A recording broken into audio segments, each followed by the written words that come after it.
बिस्मिल्लाहिर्रहमानिर्रहीम। अस्सलाम वालेकुम students and viewers. Sir Zafar YouTube के जी ट्यूटर चैनल से टॉपिक है हमारा आज मुकम्मल मुकाबला के तहत फ़र्म का तवाज़ुन। तो स्टूडेंट, पहले मैं आपको ये बताता चला जाऊँ कि जब भी आप किसी फ़र्म का तवाज़ुन मालूम करना चाहते हैं तो हमें बुनियादी तौर पर जिन खतूत की ज़रूरत पड़ती है वो होता है हमारे पास।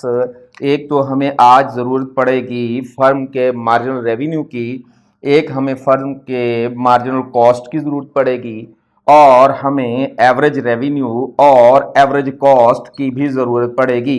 ये चार खतूत हमें बुनियादी तौर पर आज दरकार हैं।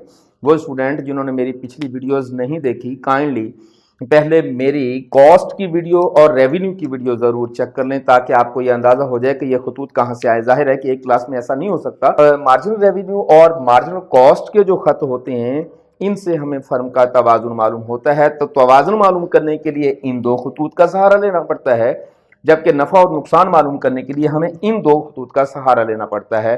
तो पहले हम ये दो खत बनाएंगे, फिर हम ये दो खत बनाते हैं।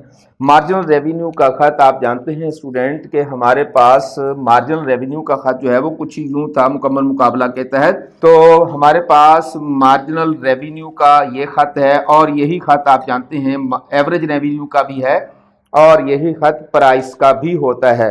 तो मुकम्मल मुकाबला के तहत हमारी फर्म का मार्जिनल रेवेन्यू का खत, एवरेज रेवेन्यू का खत और प्राइस का खत एक स्ट्रेट लाइन होती है जो कि हमारे एक्स महवर केस बराबर चल रही होती है। तो सबसे पहले तो हमें यह खत बनाना है। अब हम इसी के ऊपर मार्जिनल रेवेन्यू के ऊपर मार्जिनल कॉस्ट का खत भी बनाएंगे। मार्जिनल कॉस्ट का खत आप जानते हैं स्टूडेंट के कुछ इस टाइप का होता है। तो ये हमारे पास मार्जिनल कॉस्ट का खत है। जिस जगह पर हमारा मार्जिनल कॉस्ट का खत ऊपर जाते हुए मार्जिनल रेवेन्यू के खत को क्रॉस करेगा, यही पॉइंट हमारा दरअसल इक्विलिब्रियम पॉइंट कहलाता है। इसके ऊपर हम ई लिख देते हैं। स्टूडेंट, हम यहाँ इक्विलिब्रियम से एक ड्रॉप डाउन नीचे लेते हैं जिससे हमें ये पता चल जाएगा कि फर्म की टोटल क्वांटिटी कितनी है। हम फर्ज कर लेते हैं कि फर्म की जो टोटल प्रोडक्शन है, क्वांटिटी जो है वो 100 यूनिट्स है। तो हमारा ई हमें यह बताता है कि फर्म का मार्जिनल रेवेन्यू, मार्जिनल कॉस्ट इस जगह पर एक दूसरे को क्रॉस कर रही हैं। ये हमारा इक्विलिब्रियम है और इसके मुताबिक 100 इकाइयाँ हम पैदा कर रहे हैं। स्टूडेंट, अगर तवाज़ुन की हालत तक रहें तो सवाल यहाँ मुकम्मल हो जाता है, लेकिन हमें तवाज़ुन नहीं, नफ़ा और नुकसान भी चाहिए। तो नफ़ा या नुकसान के लिए हमें इन दो खतूत का सहारा लेना पड़ता है।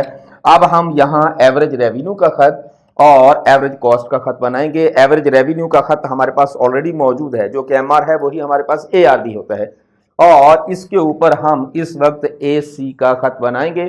स्टूडेंट, यहाँ ख्याल रखिएगा कि हम फर्ज कर लेते हैं कि इस पॉइंट पर इस तरफ अगर आप आते हैं तो हम कहते हैं कि ये फर्ज करते हैं 10 है, गोया कि हमारा मार्जिनल रेवेन्यू वो भी 10 रुपये है।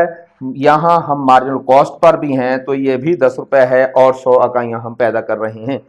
अगर हम नफ़ा मालूम करना चाहते हैं तो हमें यह भी मालूम होना चाहिए कि नफ़े की सूरत में हमारा कॉस्ट कम होना चाहिए, रेवेन्यू ऊपर होना चाहिए।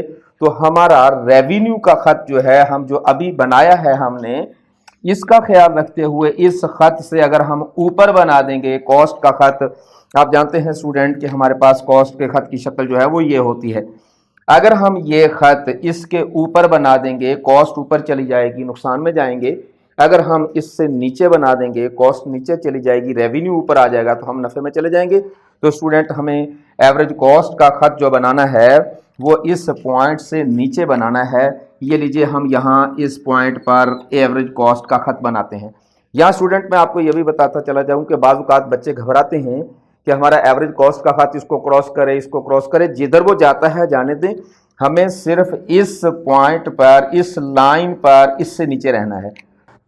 तो एवरेज कॉस्ट का खत बनाने के बाद सबसे बड़ी बात स्टूडेंट जो ख्याल रखनी है वो ये, जब आप इक्विलिब्रियम फाइंड आउट कर लेते हैं तो आप इस 100 पॉइंट को नहीं छोड़ सकते, 100 से लेफ्ट और राइट नहीं जाएंगे। तो इस आपने एसी बना लिया, हमारे पास एआर भी मौजूद है। तो एसी और एआर के जो खतूत हैं, ये हमारे पास एसी है, ये हमारे पास एआर है। AR और AC के खतूत को 100 पर चेक करना है कि वैल्यू क्या आती है। कैसे पता चलेगा? सिंपल सी बात है, यहाँ 100 से ऊपर जाना है आपने। स्टूडेंट यहाँ नहीं आएंगे आप, यहाँ से आप ऊपर जाएंगे तो आपके पास ये खत जो है इस वक्त में AC पर आ गया।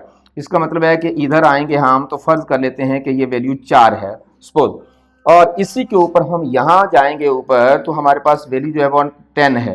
मतलब ये हुआ स्टूडेंट कि यहाँ हमारे पास एवरेज रेवेन्यू जो है वो है 10 और एवरेज कॉस्ट जो है वो है हमारे पास 4।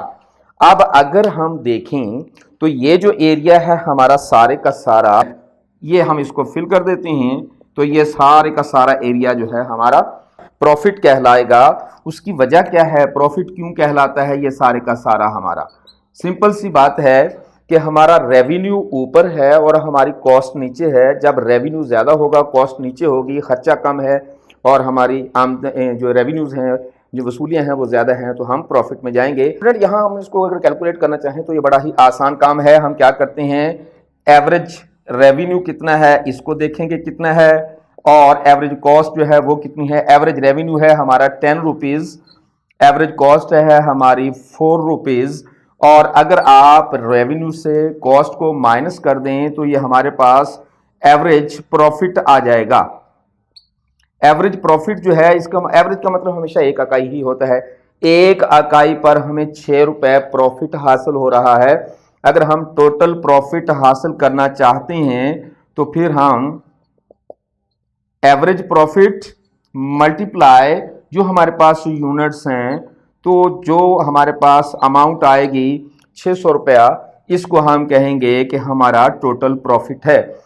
Average revenue minus average cost, जो हमारे पास आएगा वो एवरेज प्रॉफिट हो जाएगा। एवरेज प्रॉफिट को यूनिट से मल्टीप्लाई कर देंगे तो हमारे पास जो रकम आएगी वो मजमूई तौर पर हमारा टोटल प्रॉफिट हुआ करती है। स्टूडेंट ये थी हमारी आज की वीडियो। अगली वीडियो में हाजिर होंगे हम इंशाअल्लाह ताला अज़ीज़ इस फर्म का प्रॉफिट की जगह पर लॉस लेकर। तो देखते रहिएगा, हमारे साथ रहिएगा। हमारी वीडियो को सब्सक्राइब करें, शेयर करें, लाइक करें और आगे फॉरवर्ड ज़रूर करें, अपने दोस्तों को ज़रूर बताया करें। तो जब तक हम हाजिर होंगे अगली वीडियो में, अपना बहुत ख्याल रखिएगा।